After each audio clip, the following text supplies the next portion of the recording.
Hello, and welcome to the Faith Science Podcast. My name is Tyler Bublitz, and welcome back to the fifth Sunday after Pentecost for the week of July 13th, 2025, and I'm excited to have you here. I'm excited to dig into this week's podcast, and I'm excited, first and foremost, that we've gotten some responses back on how you guys enjoy the Gustavus Adolphus Faith Science and Ethics Camp podcast. And I can say that warms my heart. I really enjoy it as well. I really do enjoy hearing these young high school and college age students talking about how are they wrestling with different things, and especially within the topics that they do at Gustavus Adolphus College. It's phenomenal with how they are continuing to grow and work on things and continuing to move forward and work with an idea and continue to evolve it over the week. I can't recommend it more and more, and I really am excited that many of you have reached out and enjoy listening to those. And I think it's an important aspect within this faith community. We need to make sure that we are having these discussions on a regular basis and allowing specifically for our young people to be able to speak. And in doing that, it's going to help us be able to see the needs, see the hurt, see the things that we're needing to work on, see the things where they are helping to inform us or maybe help reteach us things that we knew at one point and we have since forgotten. And I think these are important aspects that we need to make sure that we are doing and bringing into our own faith life. And that's why faith is so important to have multi-generations together. And it is such a vital aspect of what we are trying to do. But before we jump into this week's podcast, we have to look back to last week, which was the question that we had was, how well do you know your community, your nature community around you? And I think it's a really good question because as I got back with some of the responses this week, it forces us to slow down. It forces us to spend time and look and be observant and really acknowledge other things that are going on. And out of destruction, out of difficult times, we then can also see life and things anew. I've talked about the Bemidji storm a lot. And yes, there's still remnants of things that are still happening with that for me. One of the things that really took me back the next day was when I walked outside knowing that there had been really hard storms, a lot of wind, and hearing the birds singing, recognizing to them this was another day to give praise, this was another day to acknowledge. And yes, when I went and saw the devastation and things that had happened, it was still important to be able to recognize and see where, wow, there's still praise that is happening. There are still things to give thanks to God about, and life still moves on. No matter how hard that is sometimes for us, life continues to move on. So let's just jump into it for this week. One of the Old Testament texts is out of Amos chapter 7, verses 7 to 17. This is one of those difficult books here where the prophet Amos has to go and to prophesy to the people that destruction is coming eventually as we get further in the book, and talking about how the king who had separated and split the tribe of Israel, but had been really going through and collecting a lot of land, a lot of goods, and not really sharing it, and had gotten to the point of idolatry and looking at wealth, and this recognition on how this was going to eventually cause destruction. And that's kind of where we're getting here, that Jeroboam, the king at that time, is going to die by the sword, and the aspect of how Judah is just going to kind of fall apart, but yet God will not abandon them, that God will continue to be there, and that they should still strive to follow what God is telling them to do. The psalm that goes with that is Psalm 82, all 8 verses of it. And this is one of those moments where God is recognizing that God cares for the weak, the orphans, the lowly, the destitute, the people who are felt like they're being abandoned. These are the people that God continues to bring together and to rise up. And especially we see that multiple times with the tribe of Israel. They look that they've been cast aside. They look like they're going through things. And those are the moments that God brings them close and raises them up. The other alternative Old Testament text this week is out of Deuteronomy chapter 30, verses 9 to 14. And this is recognizing the gifts that God has given us. And that as we are then trying to live these commandments and different aspects of the gifts that God has given us, that we should recognize this is out of a cheerful heart that we are doing this, and recognizing that God goes beyond what we are seeing, that we are able to acknowledge that God's heart and care for us goes further than what we can see, and be able to recognize the abundance that has happened and the gifts that God has given us, in the gifts that we are then able to prosper with. The psalm that goes with that is Psalm 25, the first 10 verses of it. And this is then recognizing that as we are acknowledging God in this way, we are acknowledging the gifts, we then have to continue to lay into that trust. And that is not something that we should be ashamed of, but it's the recognition that as we continue to grow in this faith, that we lean into that trust more and more. And that through this, it is able to bring us salvation. It is able to forgive our transgressions. It is able to help us be humble and recognizing how much of this is beyond our control, and recognizing that in that, then what we can give is love and faithfulness to God. The epistle text this week, or second reading, is from Colossians chapter 1, the first 14 verses of it. And so this is one of the letters from Paul, and we get this nice welcoming greeting that Paul often does as he's writing to Timothy. And in this, we hear about the faithfulness of what has happened, and that the fruits that are growing, and recognizing that, and hearing about the servant Ephraim, who has been a devoted one, who has been praying without ceasing and looking for the wisdom of God, and in doing that has been able to be made strong and has been able to guide them through difficult times. So it's just one of these moments where we're lifting up somebody who has gone through and continued to strive through difficult things and has been a light for this whole community. The gospel text this week is out of Luke chapter 10, verses 25 to 37. And this is a fairly familiar text to many of us in the aspect of the person of the law is testing Jesus in one of these moments and asks, "Teacher, what must I do to inherit eternal life?" Jesus turns it around back on them. What is written in the law? Read what it says there. And they answer, "You shall love the Lord with all your heart, with all your soul, with all your strength, with all your mind, and love your neighbor as yourself." Jesus confirms that this is the right answer. The question then that gets turned around is, who is my neighbor? And this is then where we get the very familiar parable. There's a man going from Jerusalem to Jericho. It's a decent long way. There's definitely some cliffs, and it's a treacherous road that he's going down. And he falls into the hands of robbers and is stripped, beaten, and is left half dead. There's a priest who walks down the road, and instead of helping the man, crosses on the other side. Then there's a Levite, another person high within this culture, specifically within the church. And again, he passes on the other side. And then the enemy shows up, a Samaritan of all people. And he shows and is moved by compassion. He bandages him. He treats him with oil and wine. He puts him on his own animal and brings him to an inn to take care of.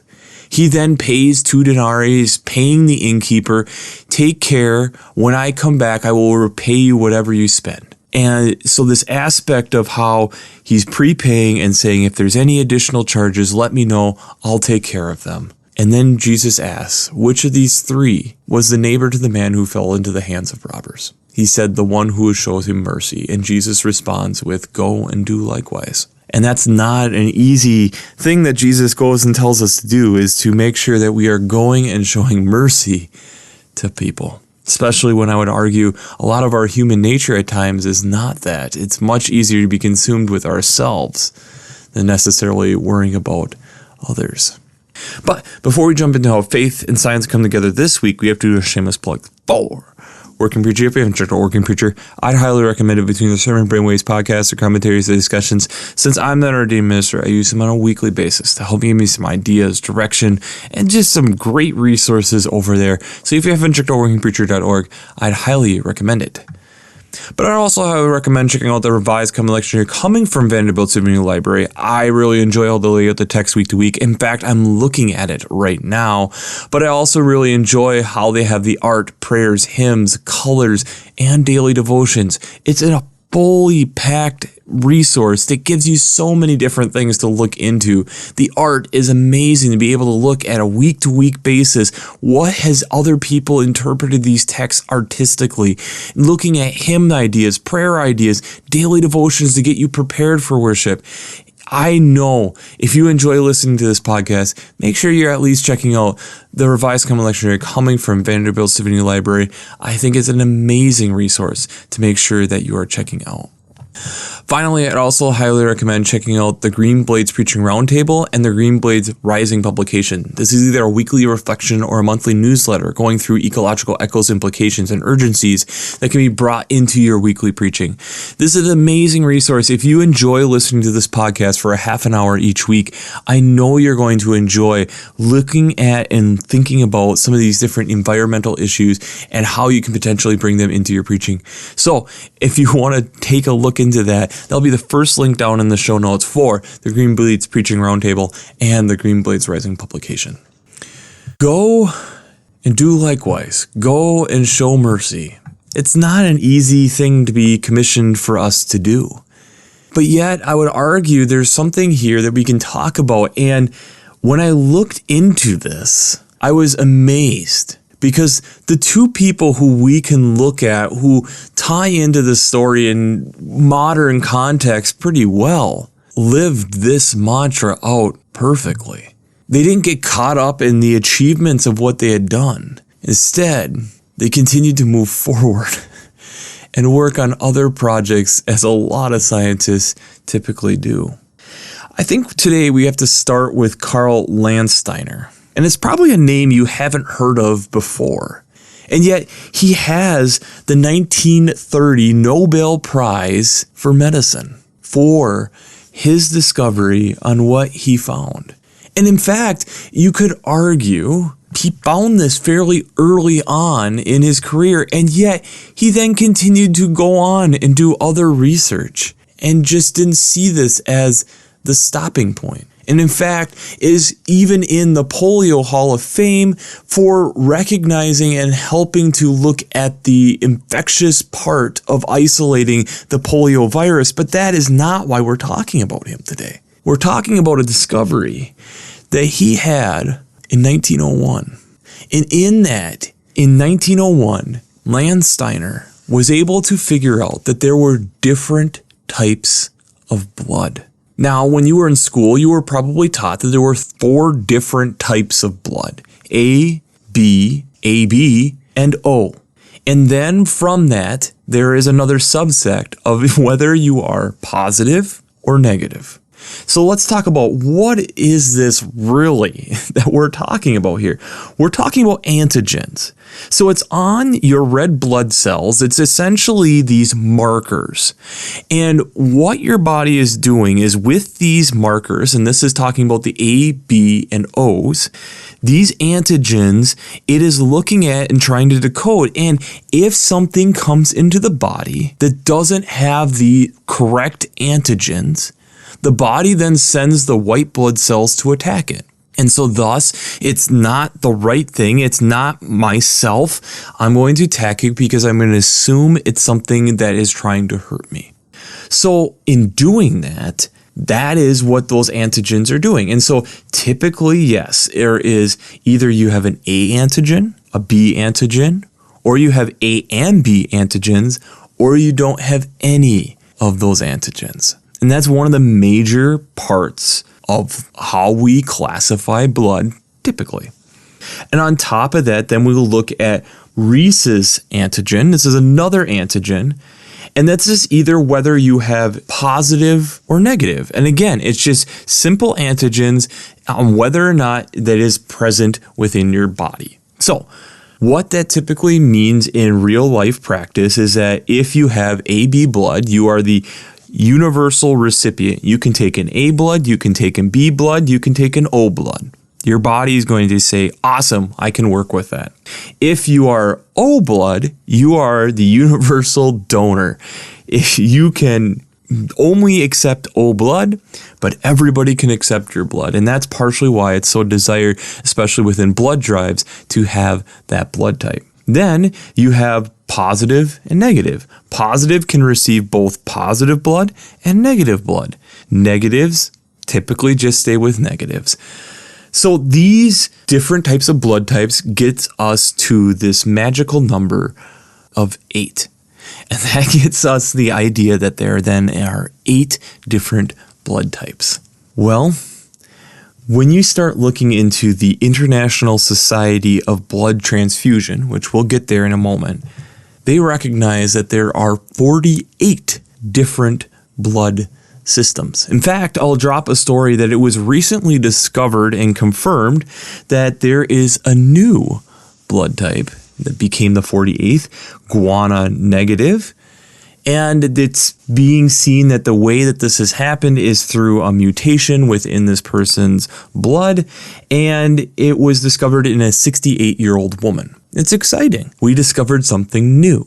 But what's the downside to that is we haven't found anybody else with this blood type. So thus, it's exciting, but it's also dangerous. Because if anything happens, we really can't do any type of blood transfusion.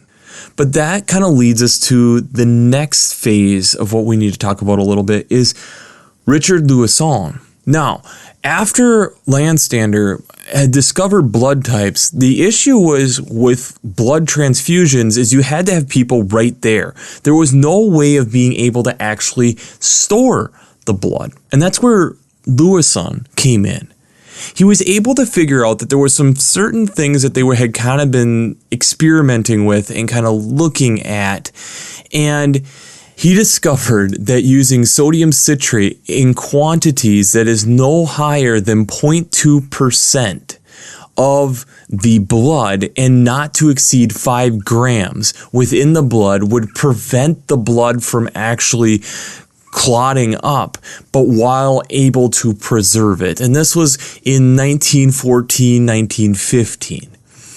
So in doing this, it allowed for us to be able to preserve blood, which was really helpful, especially as we are entering into World War I at that time.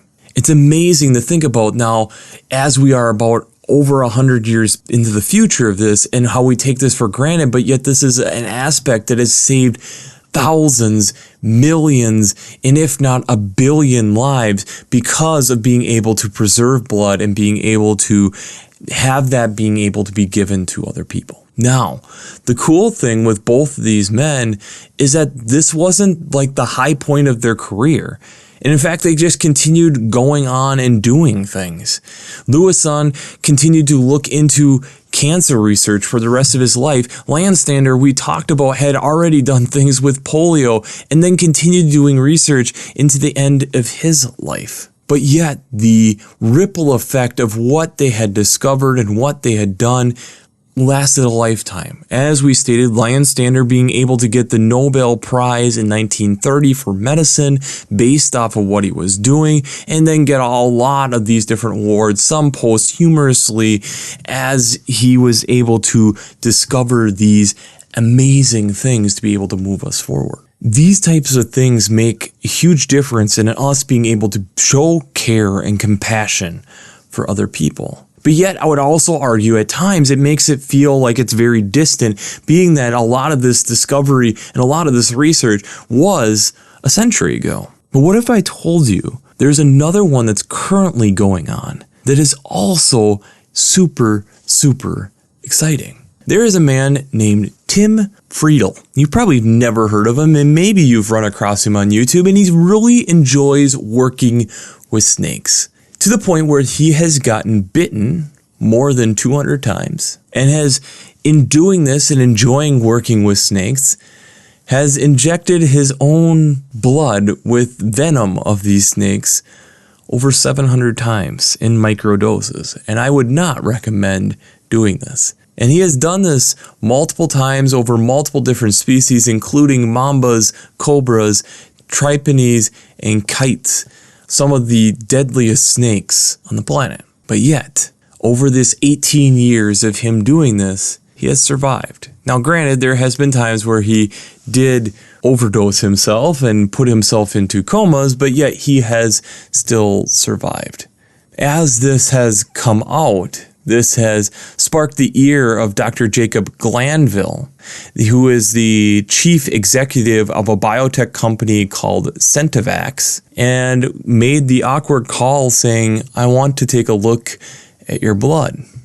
And in doing that, they have found that there's a lot of these neutralizing antibodies within his blood. And as they have continued to work with this, they have picked up that they are able to slowly keep evolving this to get it so that it's covering more and more and more of these venomous snakes.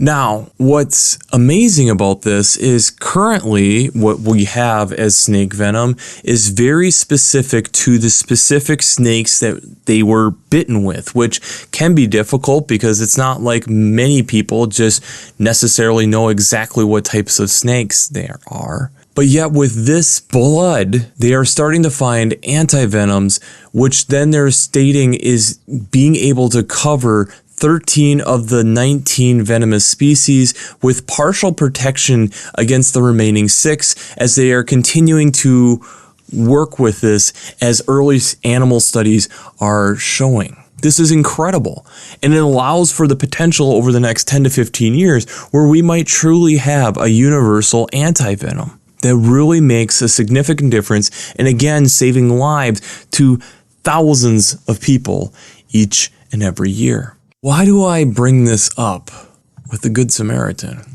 I think it's amazing when we think about Lewiston and Landsteiner that both of them looked at it as this is what I'm researching, and as they figured things out, this wasn't something that they went then and bragged about. They continued on and going and doing other research. To me, it embodies this go and do likewise.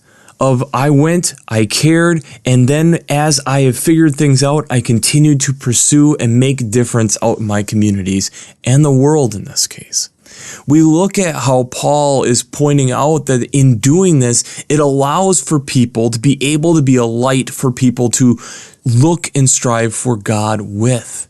It allows us to let our light shine and be a pillar of strength within a community when communities are needing that. It allows us to show our fruits of who we are out in the community.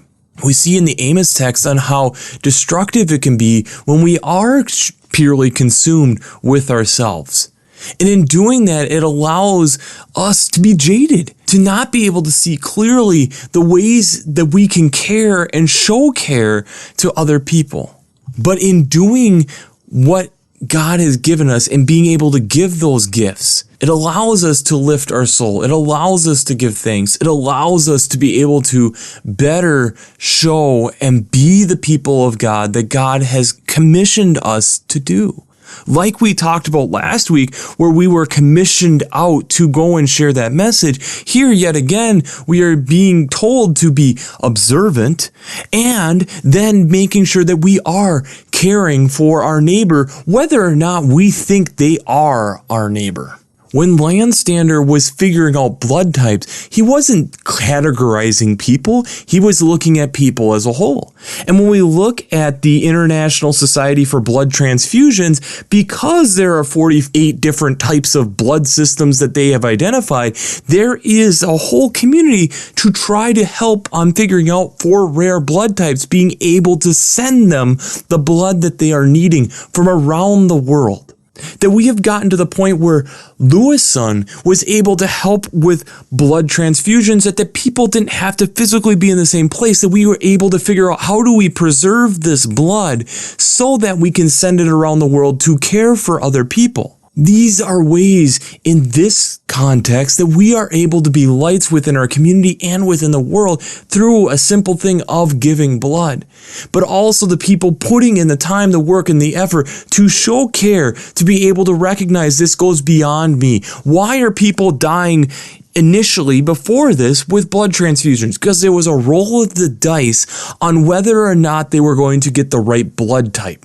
And I don't know about you, I don't necessarily like those odds of just having somebody roll the dice and, oh crap, you got the wrong one. Your body's going to attack and you're needing blood. You're probably going to die. And yet now we look at what these discoveries are and how it has totally transformed the whole medical community, and how it's then allowed for many more successful surgeries and being able to give blood as necessary. And to fast forward to where we are today, and that now we're working also on an antivenom that's a universal antivenom, that we don't have to worry about what type of snake and making sure that we had that. No, we just give them the universal antivenom and that they'll be okay. That we can be able to show care, being able to this person give his blood to recognize that there's unique antibodies here that can benefit people, and how they're working on it to be able to give something to give back to people. That's amazing. What started as something that they were wanting to do is just so that they were able to handle the snakes and not have to be as worried, has now transcended to potentially impacting millions of people around the world. It's absolutely incredible. And yes, as we now look for Guada negative blood and we're trying to figure out if there is any other people on the planet and continuing to work with our other rare blood types, having communities like this to be able to share this type of knowledge is absolutely incredible. And to me, this is the epitome of showing mercy to people who need it. So the question I have for you this week is, where do you show mercy in your community? Or where have you seen mercy in your community? Where do you show mercy, or where have you seen mercy in your community? I think it's something that in the world in which we're in, we're not familiar with seeing. But when we look around and spend time and are observant, I think we actually start to see it more and more. We recognize within our own bodies and within how we interact with each other, we need that. We want people around us to care. It's hard when we don't feel like people care about us. And that's not the case. Because the thing is we don't know if people have guano negative blood. We don't know what other gifts and fruits that they are able to give that is going to enhance our community. And when I say community in this case, I'm saying big C community, in the aspect that we are in a world community together. I think these are questions and things that we need to be working on and contemplating, and recognizing how important all these different intricacies are. It's making sure that we give flowers to people who have made significant impact, and also flowers to the people who are making significant impact. And heck, like we talked about at the beginning, recognizing our young voices who will make significant impact. And then when we do that, then we allow ourselves the capability to start showing more mercy, showing more care, being that good Samaritan along the road, making sure that we are treated and cared for. And I think when we do that with humankind, it makes it easier for us to start expanding outward beyond humankind as well. And I think when we start seeing God's creation that way as well, I think we start seeing more and more of the elements of who God is, and recognizing how much we still have to learn, but also how far we have still come. Mercy is not our go-to, it's not easy, but it's vital for our way of being able to live out and be the people of God that we are called to be. So, we'll wrap this up as we always do. I pray God blesses you through your faith and amazes you through science.